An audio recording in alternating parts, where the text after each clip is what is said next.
For many, it's an integral part of their daily grind. Here's one of those. But this caffeine, that's supposed to be a pick-me-up.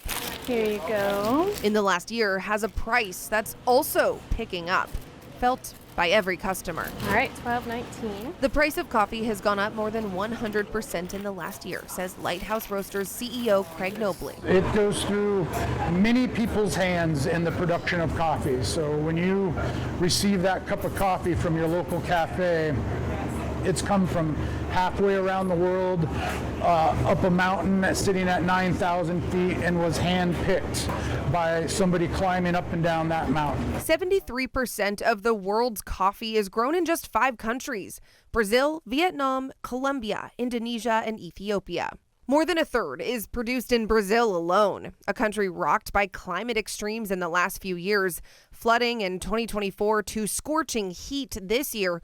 Rio de Janeiro hit 111 degrees this last February, its hottest day in more than a decade. University of Washington professor of sustainable finance Philip Bruner says this ruined coffee harvests. Coffee is actually kind of a Goldilocks crop.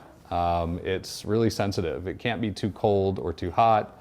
You need just the right amount of water. So a change in temperature by 2 degrees Fahrenheit, either above or below average seasonal temperatures, can cause a coffee crop to completely collapse. Because of this, in the last year, the trading price of coffee has nearly doubled, hitting a peak in February of 2025. It might ebb and flow. If Brazil and Vietnam has a good bumper crop next year, it might drop back down again. But where climate change is going, it looks like this is going to be a little volatile for quite a while, and might be the new norm. A trickle-down effect felt everywhere. Craig says he's had to raise his prices in his cafe and for the more than 8,000 pounds of beans he roasts every day.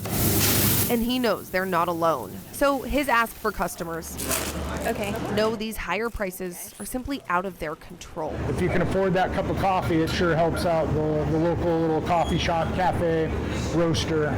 They'll keep going, full steam ahead, hoping prices stop their steady rise. Leah Pizzetti, King 5 News.